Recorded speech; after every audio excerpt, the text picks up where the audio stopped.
Olá, o podcast Comunica Jovem traz para você um bate-papo super legal com escritores. Sabrina Lento e Silvano Barbosa são os nossos convidados de hoje. Sejam bem-vindos. Obrigada. Obrigado. Sabrina Lento Mourão é piauense e escritora. Tem publicações de livros, de contos, de poemas e já colaborou também com revistas impressas e digitais.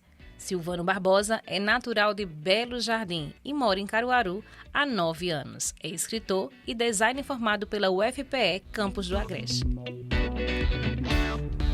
Nós vamos conversar hoje, sobre os escritores, como é que é esse processo, como vocês escolheram. Vocês escolheram escrever ou foi o contrário? Como é que surgiu tudo isso na vida de vocês, tanto de Silvano quanto de Sabrina?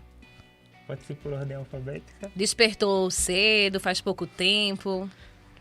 Não, é bom. Eu acho que realmente foi a questão da escrita mesmo ter me escolhido. Eu comecei a escrever aos 12 anos. Eu comecei a ler muito cedo. Por estímulo de um tio com quem eu morava e tal. E eu comecei a escrever aos 12 e também porque eu escutava muita música e tinha interesse em compor canções. E eu comecei a escrever poesias através disso. E quando cheguei aos 15, 16 anos, comecei a ler mais prosa, romance, contos e comecei a escrever contos. E a partir dos 15 eu decidi, assim, escrever de uma forma mais profissional, estudando questões técnicas, construção de narrativa, personagens, essas coisas. Eu acho que a gente tem um caminho bem parecido, né? Que eu também, desde criança, sempre tive esse interesse. Eu posso dizer que foi a escrita que me escolheu. Mas em 2018 foi quando em 2008 foi quando eu decidi que eu ia escrever mesmo, assim, colocar no papel, no caso foi digitado no computador pela primeira vez. E aí, desde então, eu venho tentando melhorar tanto o que eu escrevo de conteúdo, quanto de forma também, com oficina, com cursos e tudo. E aí eu também posso dizer que foi a escrita que me escolheu. E tanto que eu também tenho outros interesses, eu também sou artista gráfico, sou designer, mas a escrita sempre está ali, sempre vai e volta, eu estou escrevendo alguma coisa. Então é isso aí. Quando Sabrina destaca, as técnicas e contos e poemas, então quais são as diferenças básicas para gente que não é escritora, assim, né? De você escrever um conto, se você se vê diferente nessa escrita, como é que é isso? Do que você escreve, falando por você, do seu referencial. Geralmente eu tento, no meu processo de escrita, ele também é um processo de leitura. Então, eu estou sempre revendo aquilo que eu estou escrevendo. A minha pretensão é ficar satisfeita com aquele conto enquanto leitora. Se eu leio aquilo, eu gosto do ritmo, eu me sinto envolvida, eu estou satisfeita. Eu tento usar a literatura como uma forma de me aproximar das pessoas em questões mais sensíveis. Então, eu tento sempre tratar de temas que são difíceis, sensíveis, porque... e tentar falar disso com uma forma que não seja tão dolorosa para a pessoa que lê, né? Bom, e eu acho que eu tento fazer isso me espelhando em algumas formas de escrita de escritores e escritoras que eu gosto. Então, assim, para o meu referencial de poesia, eu já tenho alguns escritores e escritoras que eu me espelho, que eu consumo, né, que eu leio e que eu tento enveredar por caminhos parecidos com os deles. Assim como os contos, eu tenho minhas preferências, né, de artistas e temáticas que eu me que eu se identifica? Exatamente, que eu me identifico mais e eu tento trazer isso para as pessoas, né? Eu acredito que algumas questões de identificação que eu trago, na verdade, eu tento naturalizar coisas que são vistas de formas muito deturpadas. Então, a partir do momento em que eu tento naturalizar coisas que, no fundo, são totalmente naturais e inerentes aos seres humanos, eu acho que eu facilito algumas coisas nisso. tenta chegar, né, no público, né? De uma Sim. forma mais, digamos assim, mais leve. Não é assim? É isso ou não? Talvez. Talvez. É, porque a escrita é assim, né? É. Também, né? Vai despertar em cada um algo diferente, né? E Silvano, o que é que tu destaca? Eu tenho uma escrita um pouco diferente da de Sabrina, né? Enquanto Sabrina tem essa... Eu vejo a escrita dela como uma coisa mais profunda. E aí ela tenta trabalhar isso da forma que a gente sente, mais ou menos o que ela quer passar, né? A minha escrita, ela se encaixaria mais... Eu sempre digo que tem mais alguma coisa de humor. Eu acho que desde sempre, o humor sempre teve na minha casa, enfim, nas minhas relações. E aí, tudo que eu escrevo vai por esse caminho. Eu não sou poeta, Sabrina é poeta, eu não sou poeta. E já tentei experimentar alguma coisa, mas eu sei que o meu lugar é na prosa, é conto, essas coisas. E aí, pra mim, é um pouco diferente, porque pra mim, eu tento fazer mais ou menos, enfim, eu tento fazer o leitor rir. A minha intenção é que ele se divirta enquanto ele lê. E aí, mesmo que a história não seja uma história engraçada, mas ali sempre tem a nossa forma de falar, que às vezes é muito engraçado, as palavras que a gente usa. E aí eu tenho os meus escritores, escritoras de referência. Pronto, a Ariano Suassuna é um exemplo forte que a gente tem aqui, né? E aí eu me inspiro muito nele, tô bem longe de chegar onde ele chegou, mas... E também eu não almejo ser um Ariano Suassuna, claro, mas é uma referência boa, porque ele consegue falar de temas importantes, mas de uma forma leve, assim. A gente pega a mensagem, mas a gente ri ao mesmo tempo. É tranquilo, né? Assim, na hora que a gente tá lendo, a gente ri, se diverte. E aí eu acho que a minha escrita vai muito por esse caminho. Quando vocês destacam referências de artistas, né? Então, mesmo que surja, né? Que já vem com vocês, né? Esse olhar, né, para a escrita, de colocar, né, no papel, né, de destacar, né, e levar, né, as pessoas também a leitura, né? Que você pode ir para diversos mundos, né, através da leitura, cada um com o seu referencial.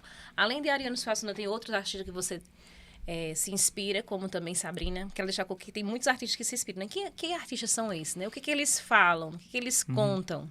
Eu acho interessante, antes de dizer quais são os artistas, falar do processo que me levou a esses artistas. Porque a gente tem um hábito, como pessoa, né? De consumir o que está mais fácil. O que chega mais fácil para a gente hoje, em questão de literatura, ainda é os escritores e escritoras de fora. Que ou não são do Nordeste, de Pernambuco, ou então que são até de fora que são de fora do Brasil. E aí a gente acaba... É o que chega mais rápido, é o que está na internet. Tem as grandes editoras que patrocinam, né? Eles têm dinheiro para espalhar. E aí a gente vai sem nem perceber, e a gente vai consumindo e vai lendo, e são as nossas referências. E comigo aconteceu que, em algum momento, um despertar para o que é nosso, para o que é não só do Nordeste, de Pernambuco, mas também de Caruaru, que é de descobrir que aqui do lado da gente, Sabrina é um exemplo, aqui do lado da gente tem gente escrevendo com boa qualidade, que serve de inspiração. E aí eu cito Ariano, né, que é um nome muito grande, que é Paraíba, Pernambuco. E aí agora, sempre que alguém me pergunta as referências, elas fogem todas, elas vão embora. Mas aí tem, eu acho que Ariano é uma referência boa. Quando eu tentei experimentar a poesia, Sabrina foi uma inspiração pela profundidade que ela coloca na poesia dela. Mas acho que Ariano, Jorge Amado, Machado de Assis é clássico, né? A gente sempre tem ele como uma referência bem forte. Agora me fugiram todas. Se eu tivesse anotado, eu teria uma lista enorme. Mas eu acho que o mais importante é esse despertar para o que está perto da gente. Para quem está escrevendo junto com a gente, ao mesmo tempo, ou que está escrevendo no mesmo lugar, mesmo que em outras épocas, no século passado, por exemplo. Mas não só pegar o que vem de fora, estrangeiro, ou até de São Paulo, Rio de Janeiro, que é mais comum, mas aqui o que está perto. Eu acho que isso ajuda a gente a até melhorar a forma da gente escrever, porque a gente vai para um lugar que talvez só a gente vai conseguir chegar, assim, da nossa forma. Tira mais essa questão de se conformar tudo numa coisa só. A gente acaba tendo acesso, né? com coisas que são menos comuns da gente ver. Acho que ajuda bastante. Tá surgindo cada vez mais, né, isso, né? Cada um se colocando, né? Isso aí. No seu texto, né, assim. É. Tem um referencial, porque existe uma base, né? Uhum. Como Sabrina destacou, já gostava desde muito cedo de ler, né? Então, a leitura levou à escrita, né? Então, ela, através da leitura que levou à escrita, mesmo que tenha o seu referencial, encontrou a sua forma de escrever.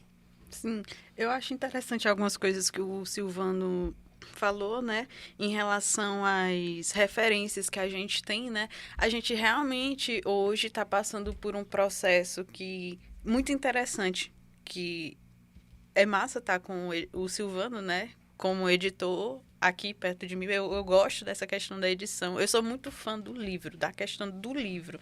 Eu sempre Do livro físico. do livro físico. Eu sempre fui muito a leitura sempre me pegou primeiro pelo objeto do livro, né? Quando eu era mais adolescente, etc., o que chegava no Piauí eram aqueles livros da LPM, livros da Martin Claret, umas edições assim bem baixa qualidade que vão te fazer chorar. Mas era o que eu tinha acesso e era o que eu queria, pô. Então, eu tinha acesso a várias coisas da literatura universal, né?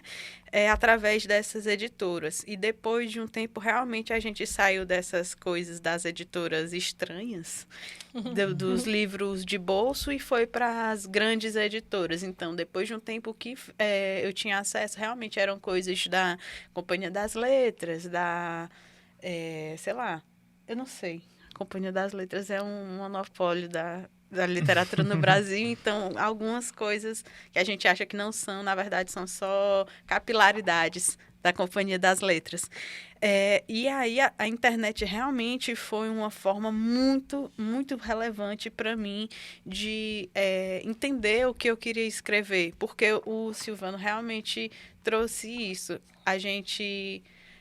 Eu comecei a me questionar, assim como várias outras pessoas que eu consegui ter acesso através da internet, autores e autoras, né?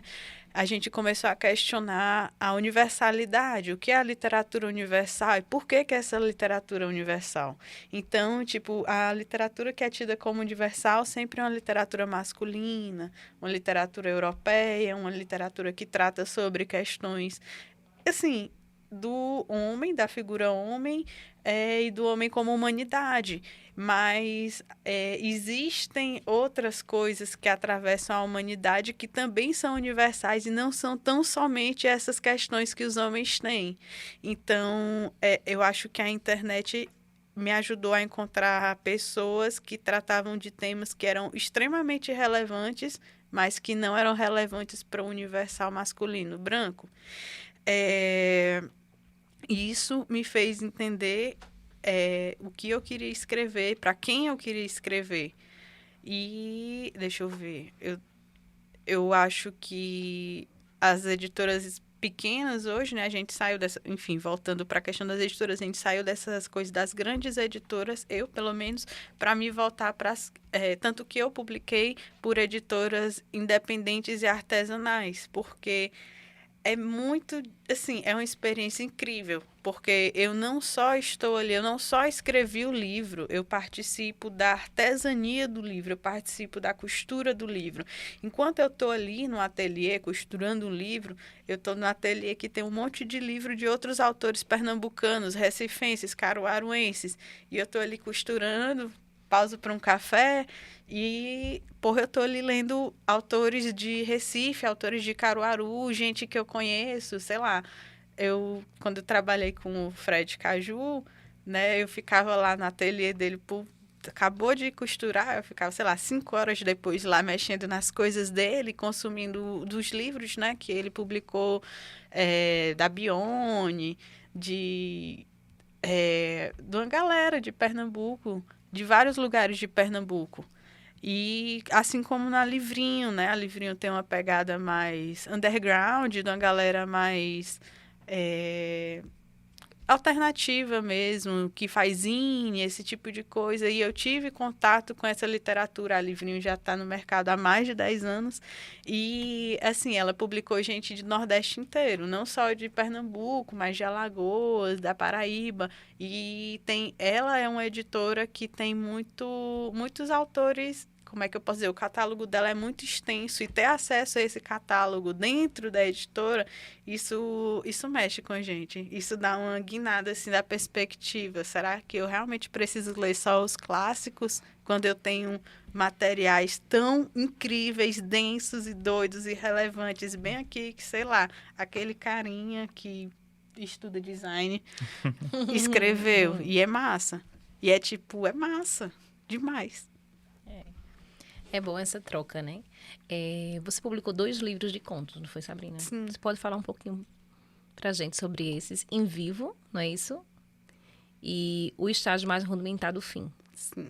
Conta pra gente um pouquinho, né? Um foi em 2017, outro em 2020, não é isso? O Em Vivo eu escrevi todo, assim, eu tinha uns 17 anos quando eu terminei de escrever. E ele foi um livro que eu tenho uma mania muito feia de ficar muito tempo com as coisas engavetadas, porque eu fico mexendo até abusar. Então, para mim, um livro precisa ser publicado quando eu não suporto mais olhar aquilo, não consigo mais enxergar nada para mexer. E o Em Vivo passou muito tempo na minha mão, tanto que eu publiquei ele, sei lá, com 21 anos, né? Quase 4 anos depois dele ter sido finalizado pela Livrinho. E, tipo, eu acho... eu escrevi ele em um momento em que eu estava tentando entender como... eu não tenho ali uma escrita muito consolidada, mas eu tenho tentativas de experimentações que já ficam muito mais claras no ponto crítico da noite. Então, o Em Vivo, para mim, é uma grande experimentação. Tem 24 contos, nenhum deles tem nome, e eles têm uma escrita muito em fluxo de consciência, né? Fala um pouco sobre relações lésbicas, né? Sobre fins de relações, sobre questões de falta de identificação com o ambiente, todas essas questões que eu acredito que, às vezes, pessoas LGBTs possam ter em diferentes camadas. E no ponto crítico da noite, o Em Vivo, a maior parte dos contos está em primeira pessoa. No ponto crítico da noite, eu tento trazer, já eu escrevi, assim, eu acho que eu acabei ele com uns, não sei, não lembro, mas eu tinha uns 21, 22, porque depois que eu acabei Em Vivo, eu continuei escrevendo outras coisas. Eu pensei que eu queria fazer um livro em que todos os contos fossem diferentes um do outro em questões estéticas. Então, é como se cada conto eu estivesse propondo uma experimentação diferente para trazer um mal-estar diferente ou um estranhamento diferente no leitor. Mas eu acho que a prosa, para mim, é uma coisa muito fechada. A prosa existe, as experimentações dela eu sinto que são um pouco limitadas em relação à poesia. A poesia eu experimento mais, eu me divirto mais. E... É um trabalho divertido, né? Muito. Então é prazeroso, né? Escrever. É muito bom.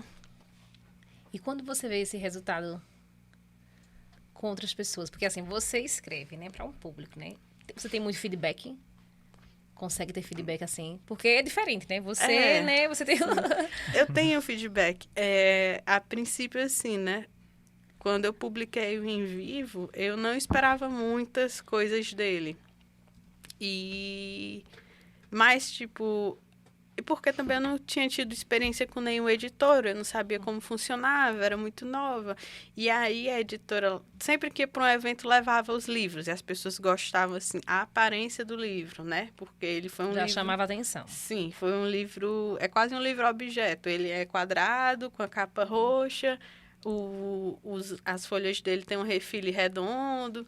Ele é todo chique e tem ainda uma fitinha para marcar a página. Então, ele é... E as pessoas se interessavam por ele à medida em que pessoas assim, se interessavam pelo objeto e depois iam ler o conteúdo, pessoas que eu não conheciam, me conheciam e gostavam do meu material. E às vezes eu tinha... É muito estranho e divertido ao mesmo tempo que você não conhece uma pessoa e ela lhe conhece, e ela goste daquilo e se identifique com aquilo. E essa identificação é quase uma forma de se sentir menos sozinha no mundo. Eu acho que quando eu tive esse feedback do Ponto Crítico da Noite, que é um livro mais recente, que ele foi lançado durante a pandemia, o lançamento dele foi feito online, na Feira Miolos, e tipo assim, ele não pôde ter um espalhamento tão grande quanto o em vivo pôde. Mas ainda assim, os feedbacks que eu recebi dele foram muito positivos, porque as pessoas gostam, as pessoas se identificam, as pessoas acham audacioso, que às vezes eu quero experimentar demais. E eu me divirto. Eu me divirto com a reação das pessoas, porque também nem sempre aquilo que eu escrevi chega nelas da forma que eu espero. E depois que um texto está finalizado, ele é só do leitor. E aí, meu irmão, o que as pessoas pensam daquele texto foge totalmente do meu controle. E as pessoas criam outras narrativas a respeito da narrativa que eu escrevi. Isso me diverte. As possibilidades que as pessoas colocam naquilo que, para mim, está mais ou menos encerrado. E o estágio mais rudimentar do fim? Como é que foi essa produção? Pô, foi massa. Foi muito bom. Porque esse primeiro demorou mais um tempo, foi isso? Sim. O estágio mais rudimentar do fim, ele é um livro que eu planejei.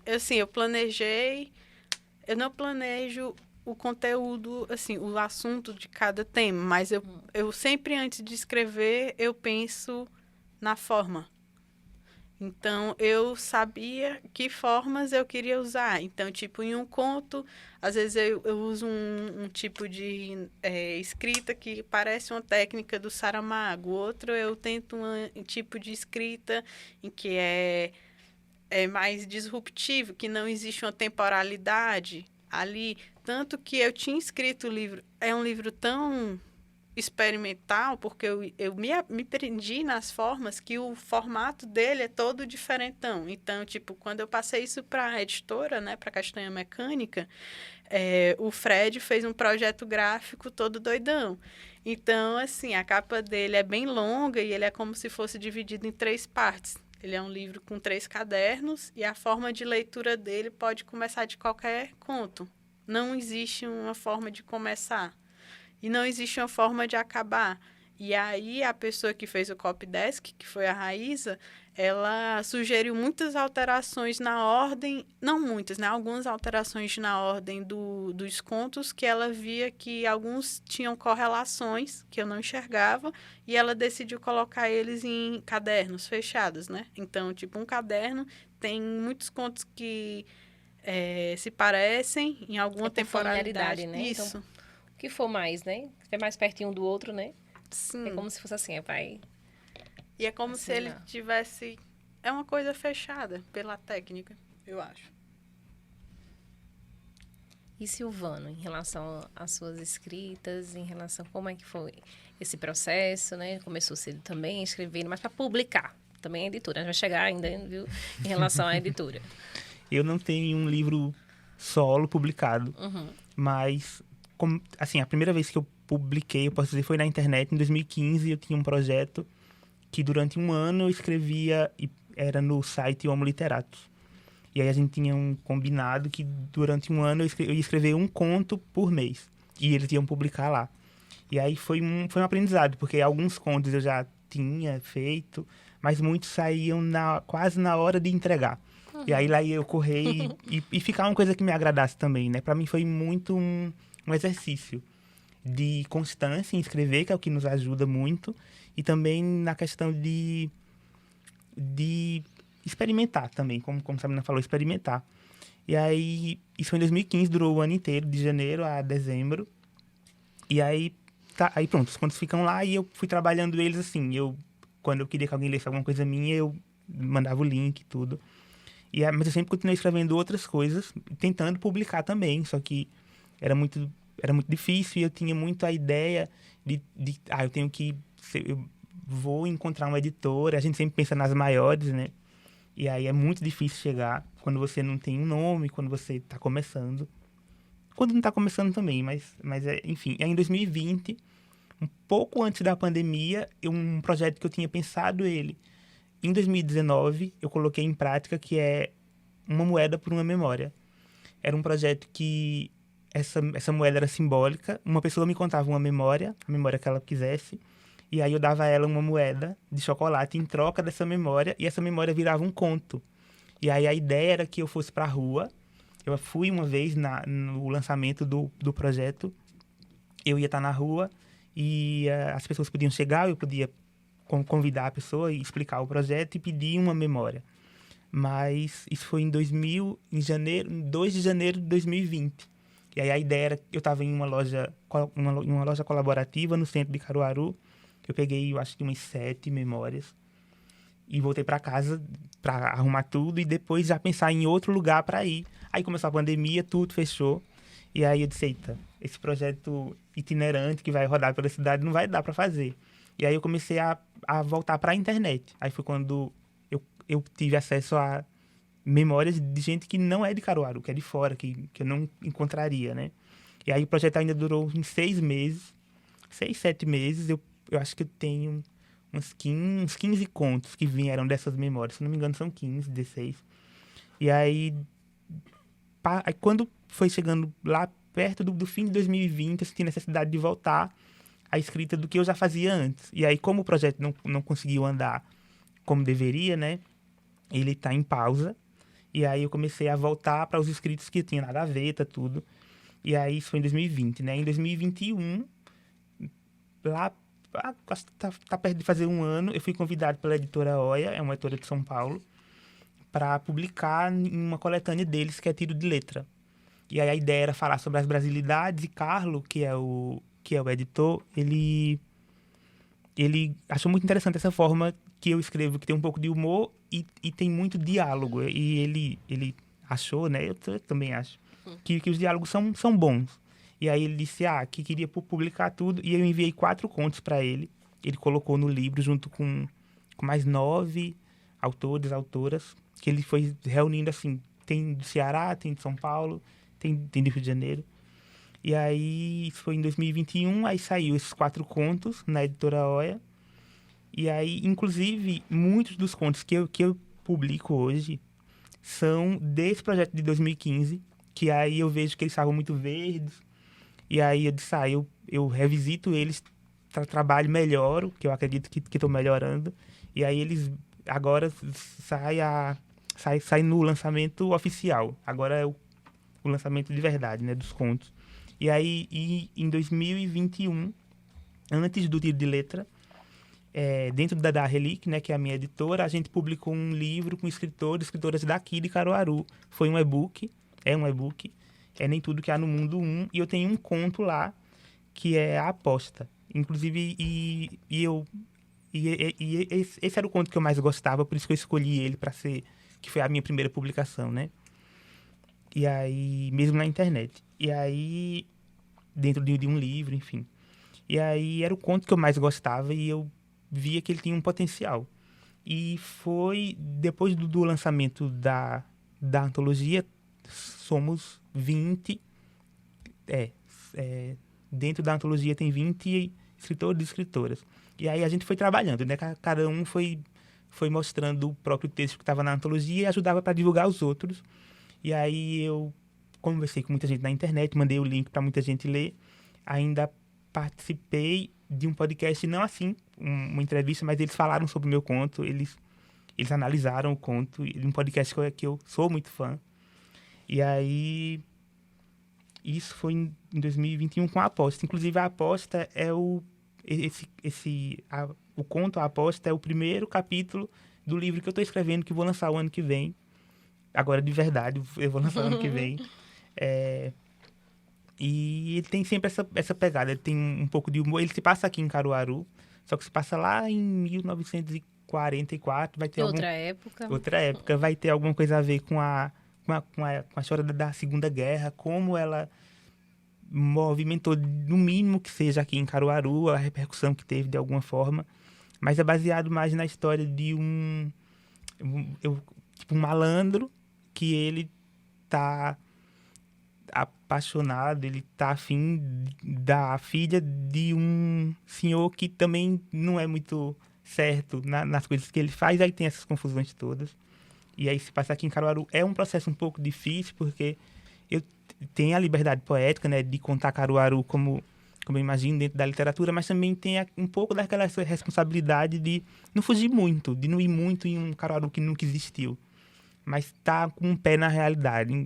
Embora... E como é que você faz para ficar mais próximo desse Caruaru de 1900 e quanto? 1944, De 1944, 45. Eu tento ler livros que são mais antigos. De 44 é mais difícil encontrar, né? Da década de 40 é difícil de encontrar, mas eu tento ver muito foto. A internet ajuda muito a encontrar material que é antigo, aí foto, alguns vídeos. Acho que música ajuda muito também, porque a gente pega um pouco do clima. E aí, e mistura muito com histórias que eu escuto. Que eu escutei da minha avó, que ela morou em Caruaru, e de algumas pessoas que são por ali mais ou menos da época dela, da minha mãe, que tem alguma coisa de Caruaru que...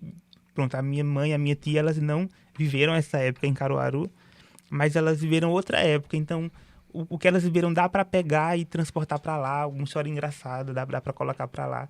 Aí, eu acho que o que demora um pouco mais para terminar esse livro é também isso. Não quero que fique muito diferente do que Caruaru foi, mas eu também não estou tão apegado a ser exatamente como foi, né? Não é um registro histórico, um documento, é literatura, né?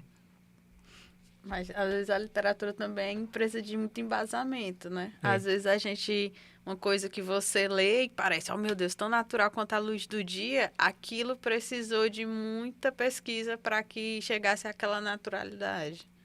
Isso é uma questão que talvez seja tua preocupação? Inclusive, tem uma passagem logo no começo do livro que a família vai ter que passar para ir para a casa que eles vão morar aqui em Caruaru. Eles vêm de fora, vão morar aqui em Caruaru.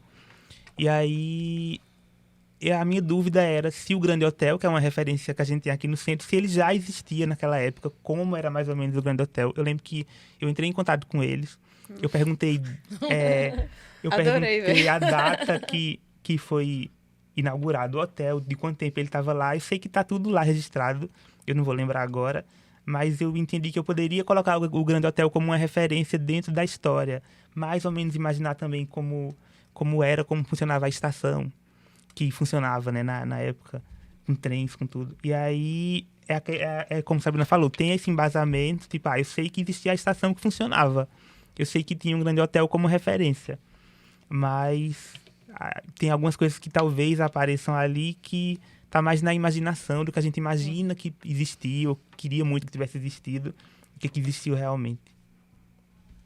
Quando vocês destacam, Sabrina pontuou, né, a relação com a editora e tudo mais, né, da proximidade, né, com os escritores, né, da localidade, regional, que isso aproxima, né, termina aproximando. E você, estando, né, já do outro lado, digamos assim, né, como é que é isso? Como é que é, né, ter uma editora, como é que ela contribui aqui, né, para Caruaru e região, como são esses serviços, como é que funciona? Em 2021, acho que em maio, né? A gente começou antes, mas o pontapé inicial foi em maio. A Alisson e eu, Alisson é o outro editor da Relic, a gente pensou em uma forma de abrir espaço para o pessoal que estava escrevendo. A princípio, a gente pensou muito grande, assim, tipo, vamos pensar no Nordeste, porque a gente dá espaço para essa Sabrina que não nasceu. Eu também não nasci em Caruaru, né? Mas Sabrina que nasceu no Piauí, estaria dentro, enfim. E aí a gente pensa o foco foi no Nordeste, porque a gente pensa, o Nordeste é nosso, né? Pra gente se valorizar também. E aí a ideia era dar espaço para o pessoal escritora do Nordeste, que escrevesse poesia, conto, romance, não importa. E aí a gente lançou a primeira antologia, Nem Tudo Que Há no Mundo. Nós temos 4 antologias que são e-book. E aí, esse ano, agora, esse mês, foi que a gente lançou o primeiro livro físico, que é o livro de Gael, que é cantor aqui em Caruaru, cantor e poeta. Foi o primeiro livro físico. É o primeiro livro físico nosso, né? E aí, quando eu agora estou nesse lado, que eu agora tenho uma editora, por menor que seja, independente, mas é uma editora, a gente vai entendendo um pouco, mais ou menos, né, como funciona preparar um livro para ser publicado, né? Não é só pegar o texto e imprimir, ou então mandar para uma gráfica, ela vai formar o livro. Tem todo o cuidado. A Relíquia não é uma editora artesanal, mas a gente tem esse cuidado de fazer um projeto específico para cada livro que mostre a ideia daquele livro. Não é uma coisa genérica, né? E aí, nesse lugar agora, como escritor, como editor, eu também tento entender mais ou menos como vai funcionar também a questão de quem deve comprar o livro, que a gente espera que compre o livro. A pergunta é mais por qual caminho mesmo? É assim, porque é recente, né? 2021, né? Então é recente, né? Super recente. Então, assim, como é que é, né? Ter uma editora, né? Em Caruaru, né? Quais possibilidades, tá trazendo, né? Possibilidades para quem tá aqui, né? Pertinho, né? É mais uma oportunidade para quem não publicou ainda, publicar, né? Foi difícil, né? Começar, a ideia já veio de um tempo ou foi assim? Foi mais rápido? A ideia nasceu ouvindo podcast. Eu estava ouvindo podcast e conversando com o Alisson, a gente pensou, eu acho que a gente tem condição. Como eu tenho essa parte de design, eu conseguiria montar, que na ideia, a princípio era e-book, né? Porque era fácil de produzir no computador e distribuir, a gente não ia precisar gastar para imprimir. E aí, mas essa ideia nasceu, acho que lá pelo começo de 2021, em janeiro, a gente pensou, vamos pensar eu conversando junto com o Alisson, eu pensei, vamos montar uma editora simples, que a gente consiga lidar com tudo o que precisa, né? E aí a gente pensou, vamos inaugurar dia 18 de maio, o primeiro lançamento com a Universidade de Caruaru, né? E aí foi, né? A gente tem essas 4 antologias e agora esse livro físico, mas é um desafio muito grande, porque a gente começou com um livro digital. E aí nem todo mundo gosta ou está acostumado com o livro digital. Tem o pessoal que prefere, sim, o livro físico. E aí é um trabalho para divulgar o livro digital. E aí agora que a gente está com o livro físico, também tem a questão, já com o livro físico, a questão do custo de impressão, né? A gente vai fazer uma nova rodada aqui por Caruaru, nas gráficas que a gente tem aqui na região, né? Que aí pode ser que fique mais barato hoje, mas na época era mais barato ainda.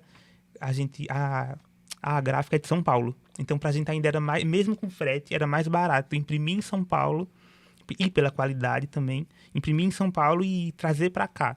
Mas a ideia que a gente tem é também valorizar isso que a gente tem aqui em Caruaru. E agora que a gente tem um livro físico, chegar na gráfica e mostrar o livro que a gente tem. E dizer se consegue fazer mais ou menos desse tipo e pedir também, né, conversar como um incentivo também. Porque é uma coisa de Caruaru, feita em Caruaru, né? E aí é interessante pra gente também que se a gráfica também pudesse ser daqui de Caruaru. Mas são vários desafios. Tem esse desafio da produção do livro, tem um desafio do tempo, né? Porque a editora é independente, então a gente não tem um salário para trabalhar na editora. Então a gente vai colocando, encaixando onde a gente consegue encaixar, mas de uma forma profissional, né? A gente não quer que seja tipo, é independente, então vamos fazer o que dá ou da forma que dá. A gente tenta fazer como a gente queria ser tratado como escritor, a gente quer tratar quem chega junto da gente para publicar, né?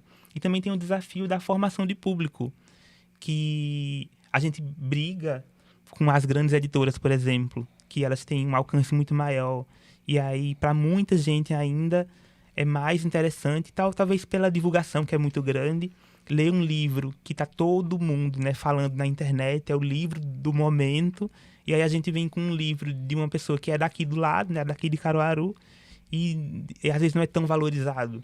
E aí é mais um desafio, que é o da gente colocar o livro embaixo do braço, agora que ele está impresso, né, não é mais só na internet, e ir para outros eventos e até montar eventos que envolvam literatura, que é bem complicado, porque tem que ter local. Isso vem crescendo em Caruaru? Eventos, né, que envolvam literatura, ou ainda não? Vocês acham que está muito ainda? Eu moro aqui há 9 anos, né? Mas das pessoas da geração anterior à minha, eu sempre escuto falar que Caruaru fervia muito essa questão cultural, de música, de literatura, de teatro, de tudo. Eu acho que nunca acabou, mas eu acho que teve um momento que parece que tudo ficou menos, que parece que tinha menos. Talvez muita gente foi embora e muita gente talvez seguiu com a vida, né? Não tinha um plano artístico, talvez, não sei. E Caruaru também não... Hoje talvez esteja melhor, mas talvez por um tempo não foi muito valorizado. Acho que faltou até um incentivo público, eu acho. E aí, hoje o que eu escuto muito do pessoal da geração anterior e do pessoal de agora é que a sensação que tem é que está aparecendo muito. É que a gente que está escrevendo, que canta, quem canta, está querendo mostrar o trabalho. E eu acho que ser valorizado aonde a gente está e ser consumido e ter o valor aqui ajuda a gente a também se unir, né? Eu acho que são grupos que estão se formando. E aí, dentro da Relíquia, eu percebi que são vários grupos separados e a Relíquia a gente tem um plano de juntar, de juntar todo mundo, né? Nas antologias que a gente faz com o pessoal de Caruaru, a gente tenta pegar gente que é do slam, que é o que chama de poesia que está mais à margem, né? A poesia marginal. A gente tenta pegar o pessoal do cordel e trazer junto gente que já escreve há mais tempo, que já publicou, gente que ainda não publicou, e de poesia, de conto, de todo tipo. E aí eu acho que tá, assim, hoje tá mais forte, assim. Tem clube de leitura, tem os eventos literários, junto com o Sesc, a gente tem uma parceria com o Sesc para usar o espaço. Quem quer participar de clube de leitura, como é que faz? Vocês aqui geralmente se as encontram. pessoas pesquisam na internet e aí, tipo, tem um livro do mês, aí as pessoas leem juntas, ou, assim, nas suas respectivas casas, aí marcam um dia e vão fazer um debate sobre o livro. Os clubes de leitura são interessantes, eu acho interessante, porque recentemente não, né? Há alguns anos surgiu o Leia Mulheres, por exemplo, que é uma iniciativa de leitura só de autoras. E cada cidade tem o seu Leia Mulheres. E aí que várias cidades, as meninas estão lendo não só grandes nomes da literatura mundial ou nacional, mas autoras locais. E isso é massa, quando esses clubes abraçam as iniciativas locais. E é bem comum. Nossa, eu fico ouvindo o Silvano, eu fico pensando tanta coisa. Eu acho interessante. Cara, eu gosto da Relíquia porque eu sinto que talvez ela tenha surgido com a pegada de autopublicação. Também. Porque eu acho que a maioria dessas editoras pequenas, independentes, elas surgem, né, com essa proposta de autopublicação a partir dessa insatisfação que os autores têm com a falta de espaço que é dado para a gente nessas grandes, médias editoras. É muito cansativo a gente estar o tempo todo mandando original e não recebendo retorno nenhum. Porque assim, nossa, um retorno negativo ainda é um retorno. Retorno nenhum é tipo... É uma resposta, né? Exatamente. E eu acho que a internet, ela... Cara, eu amo a internet. Eu sou fascinada pela internet. É o meu lugar favorito. A internet vem possibilitando, né? Nossa, é o meu lugar muitos favorito espaços do mundo. Sim, a internet a princípio, né? Eu também tive um blog quando eu era adolescente e foi esse primeiro momento de autopublicação. Eu acho que eu passei, acho que uns 5, 6 anos... Sei lá, eu tive dos 11 até os 17, 18 anos. Então, eu alimentava esse blog semanalmente. Às vezes, tinha semanas que eu alimentava mais de 3 vezes com poesias, com contos. Eu também gosto de fotografia. Às vezes, eu alimentava com fotografia. Eu me considero uma pessoa multiartista, porque eu gosto de bagunçar em todos os lugares. E eu acho que a internet possibilitou realmente essa autopublicação, mas não necessariamente uma visibilidade. E a gente tem alguns desafios na internet que também fazem parte do mundo real, né? Essa questão da gente, às vezes, muitas pessoas, por exemplo, podem dar vários likes num livro da Relíquia ou comentar alguma coisa, mas essa pessoa não necessariamente vai consumir aquele produto. E a gente conseguir uma pessoa que consuma aquela literatura é complicado, é difícil. Eu acho interessante essa perspectiva do Silvano, né, sobre os e-books, Porque realmente não é todo mundo que gosta de ler. Eu gosto de ler e-book porque, tipo, muitas editoras, ou às vezes até os escritores se juntam, faz ali um e-book e lança gratuitamente, só para a galera conhecer o que eles escrevem, quem está escrevendo, onde. E eu me solidarizo muito por essa questão, né, das dificuldades que as editoras pequenas passam, assim, porque eu tentei, entre aspas, também ter uma editora pequena, com essa ideia da autopublicação, e os custos para você lançar um livro, o custo de tudo, assim, eu estava, inclusive, conversando com uma amiga minha, que mora comigo, sobre isso, da época em que, por exemplo, eu lancei o meu primeiro livro até agora, o preço da produção do livro aumentou muito. Muitas editoras pequenas que surgiram nos últimos 10 anos precisaram encerrar suas atividades devido aos altos custos dos livros.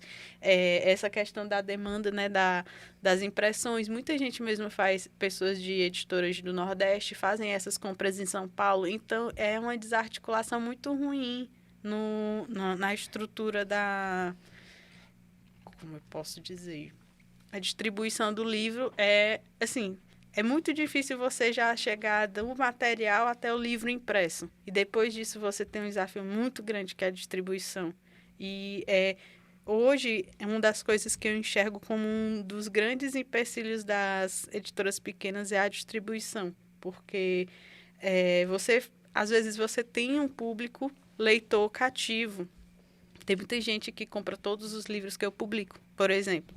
Não são necessariamente pessoas locais, né? Também tem essa questão da valorização da pessoa, do artista local. As pessoas não gostam. Assim, as pessoas do Piauí não me leem tanto. Pessoas de São Paulo me leem. Pessoas de Pernambuco me leem pra caramba. É muito doido, mas, enfim. Mas chegar até essas pessoas é muito complicado. Muito. A distribuição é uma parada muito complexa. Inclusive, um comentário sobre essa questão da distribuição. Não é exatamente assim, mas Marcelino Freire, ele fala que o melhor amigo na questão de distribuição, de venda do livro do escritor, é o sovaco. Você coloca o livro embaixo do sovaco e leva. Inclusive, pronto, desde que a gente lançou, desde que saiu o Tiro de Letra, que é uma impressão, que é uma publicação impressa, e agora com o livro de Gael, a minha bolsa ela tá sempre cheia de livro. Porque é onde eu chego, que eu falo do livro, eu ofereço o livro, tenho o livro para vender, a gente tenta aproveitar todas as oportunidades dentro e fora da internet. Como é que a gente pode encontrar? O livro de Gael hoje, tem ele em e-book, tem o link lá no Instagram, @a Relíquia Editora, tem o link para a Amazon, e na questão de distribuição do livro físico, entre em contato com a gente lá pelo Instagram, pode mandar uma mensagem, pode ser por direct, e a gente envia para todo o Brasil, e também quando é aqui em Caruaru... Nós vamos colocar aqui, né? Nós não colocamos. Pronto. Quando é Vocês acompanham. Aqui em Caruaru, ou alguém que pode vir a Caruaru, a gente marca de entregar assim no centro, no shopping, que é mais central. Que aí a pessoa não vai gastar com frete, né? O que ajuda muito a gente aqui é isso. A gente economiza no frete, quem pode pegar o livro com a gente, mas a gente envia para todo o Brasil também. E só mais uma coisa que eu anotei aqui, quando a gente falou de clube de leitura,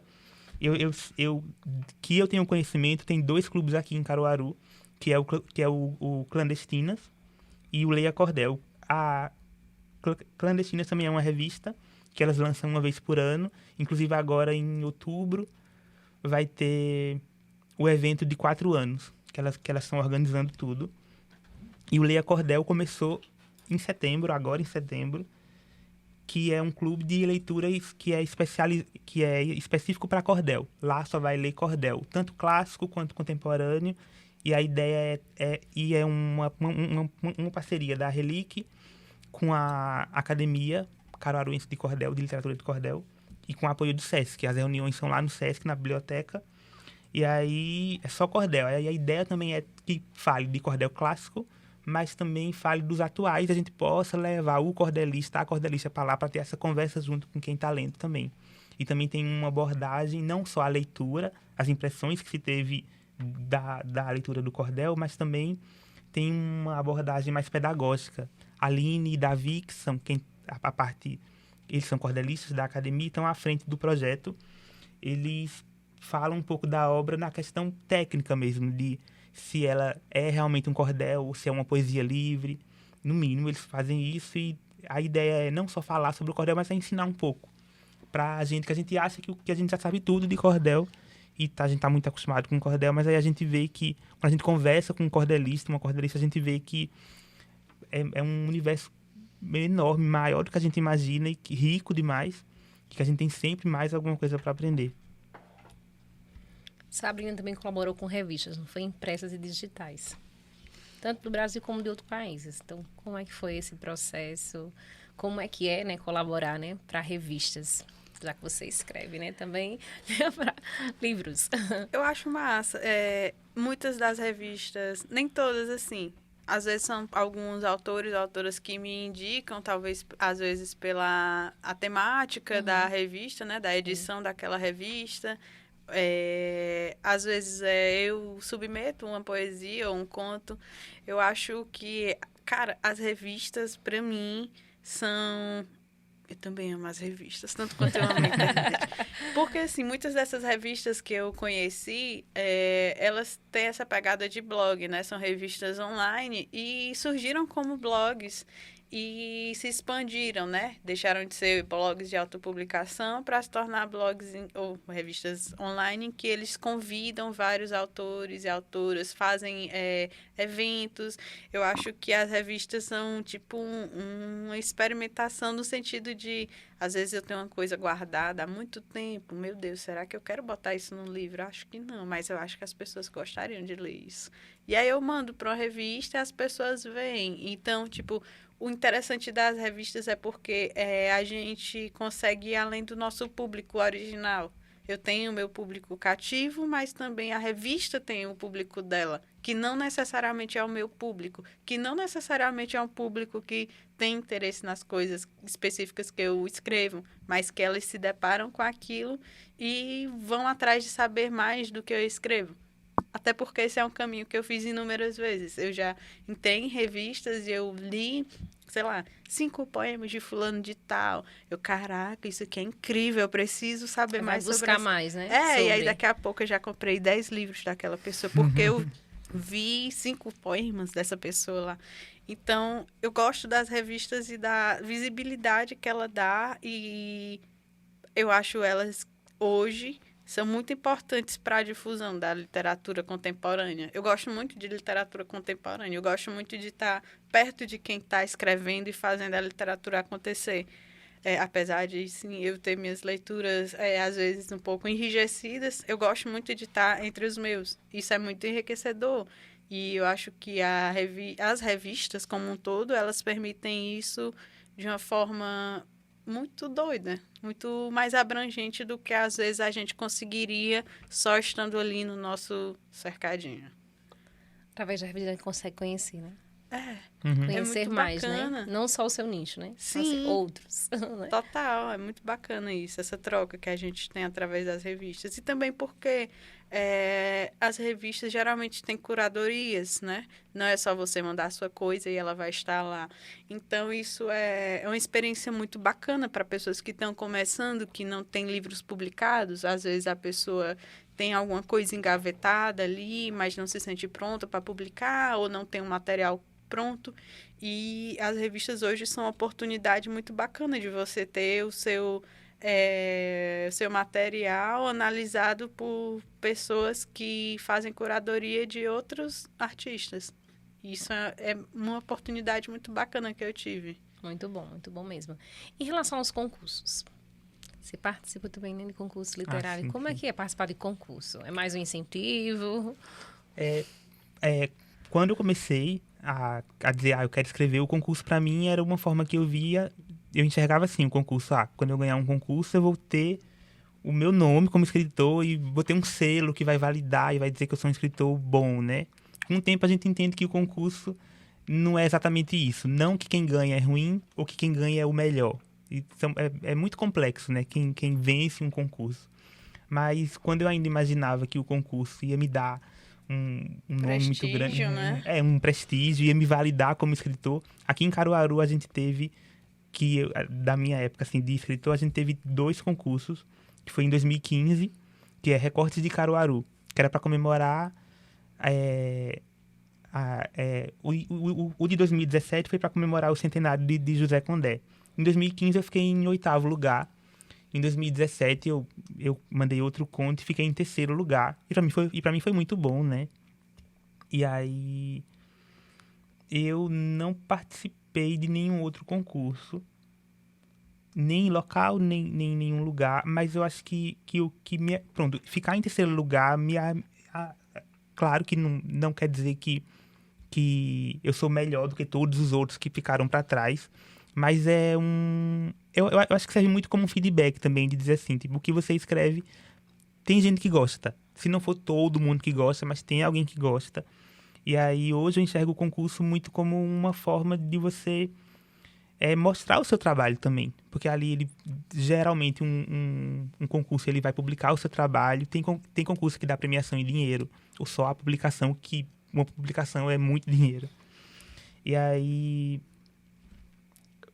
hoje eu vejo hoje eu vejo o concurso dessa forma, como uma forma de você mostrar o seu trabalho. E se você consegue passar em ser classificado ou ganhar um concurso muito grande, ou que dá muito dinheiro, ou tipo um Jabuti, ou um concurso aqui de Pernambuco, CEP. A CEP, querendo ou não, serve como um selo também. Para muita gente ainda enxerga isso como um selo, mas acho que pra gente é mais pelo alcance que tem. O concurso de Caruaru tem um alcance bem menor do que o da CEP, por exemplo, do que um Jabuti, que é no Brasil inteiro. Mas eu acho que ter a oportunidade de mostrar o seu trabalho, acho que é o mais importante em um concurso. Se bem que a premiação também é muito interessante, né? Isso. Sabrina participa? Já tentou? Eu Ou não é... participei de alguns. Eu penso, às vezes, assim, é porque... Ai, meu Deus, eu sou muito... Eu realmente demoro muito para sentir que uma coisa tá pronta. E aí, eu acho que eu desencanei de concurso. Porque, por exemplo, às vezes, para você submeter uma obra, né, ela precisa estar ali seguindo alguns determinados padrões, tem uma quantidade mínima de caracteres, essas coisas todas. E, às vezes, ela não tem aquele material pronto, né? Assim, falando para esses concursos que... são os que talvez me interessassem, sei lá, um CEP, um prêmio de publicação da Prefeitura de Minas, ou de Belo Horizonte, que é um que publica, sei lá, contos e romances. Então, tipo, esses concursos que talvez me interessassem, nem sempre eu estou dentro dos critérios para submeter a minha obra.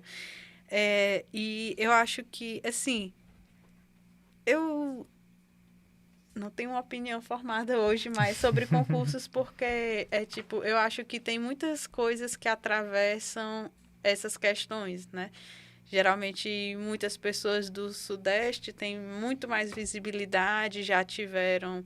Um livro que elas publicaram já tiveram mais visibilidade do que outro. Às vezes, eu acho que é uma concorrência um pouco desbalanceada. E eu acho que... E também por causa da situação como eu posso dizer, às vezes o retorno financeiro não é tão interessante. Então, para mim, eu acho que a forma que eu acho mais interessante de divulgação é mesmo pelas revistas, porque apesar de não ter nenhum retorno para mim, algumas vezes, por exemplo, a Vaca Tussa, que hoje é uma editora, né, de Pernambuco, é uma editora também independente, artesanal, ela começou com uma revista, e que era incentivada pelo Funcultura, se eu não me engano. E aí, tipo, eu mandei um conto uma vez, passou, aí eu ganhei, sei lá, R$300. E foi numa revista que foi distribuída por Pernambuco. Então, tipo, às vezes o interessante de um prêmio CEP da vida, além, claro, do retorno, é a questão da distribuição. Alguns concursos, né, eles conseguem distribuir as obras de uma forma que as editoras não conseguem. Então, tipo, o CEP, ele distribui os livros vencedores para várias instituições de ensino público de Pernambuco. Muitas crianças, adolescentes vão ter acesso àquele livro, que sua editora pequena não ia conseguir distribuir, ou mesmo a editora média que você conseguisse publicar em São Paulo, não conseguiria distribuir aqui dessa forma. Mas, enfim, realmente, para mim, o que eu acredito que me gera hoje leitores e que esse é o meu interesse, que as pessoas conheçam o que eu escrevo, é através das revistas, porque é gratuito, o acesso delas é gratuito, o acesso delas é pela internet. Eu realmente acredito muito no poder das pessoas chegarem até mim pela internet, porque eu já cheguei muito a vários autores através da internet e porque eu sou muito tímida pessoalmente também, então acho que é a forma mais fácil para mim de chegar até as pessoas.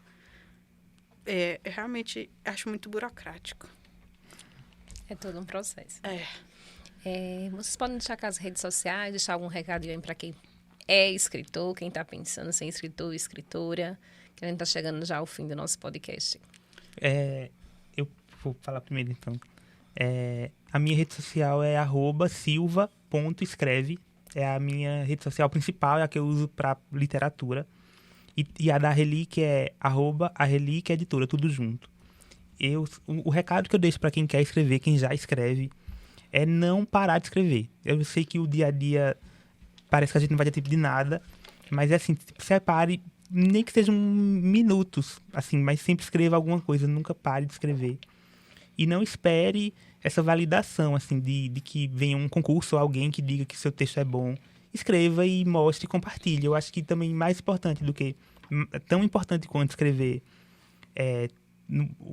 todos os dias seria ideal, né?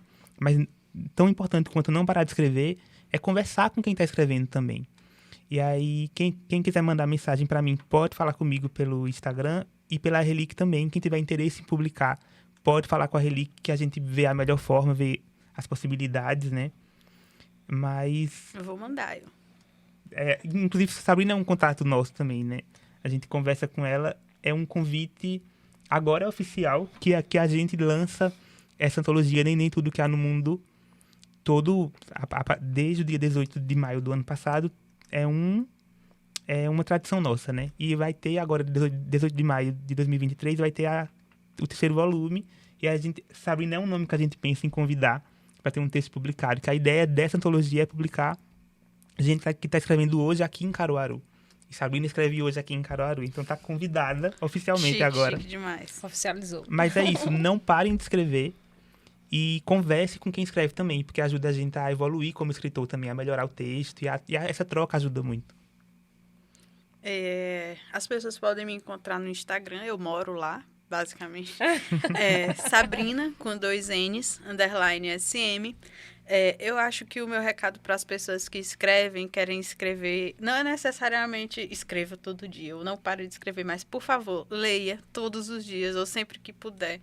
A leitura, às vezes, é muito mais importante para a gente entender o que a gente quer escrever e como, etc. A leitura é muito, muito importante para um escritor, às vezes, muito mais do que a escrita em si. É isso. Eu acho. Eu acho também que ficar pensando demais em concurso, nessas coisas, eu acho que todo mundo um dia encontra o seu público. Todo mundo tem um público. Todo mundo, de alguma forma, tem pessoas com quem, de alguma forma, se identifica.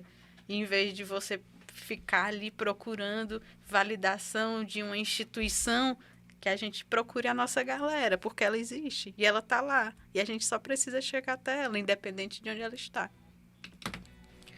Ótimo recado. Agradecemos à escritora Sabrina Lento e ao escritor Silvano Barbosa pelas contribuições no Comunica Jovem e a você que ficou conosco acompanhando o podcast. Siga nossas redes sociais, @SESUNITA e as plataformas de áudio e vídeo. Até o próximo Comunica Jovem.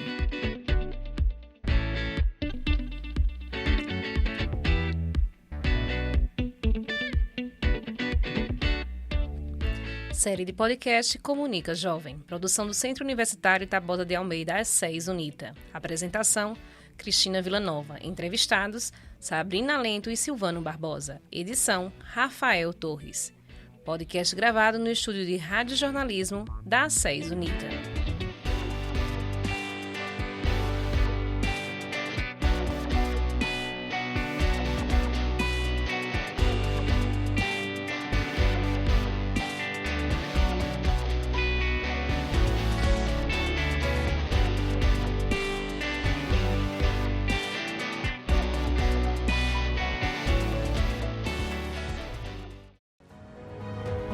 A SES Unida, cuidando do presente, construindo seu futuro.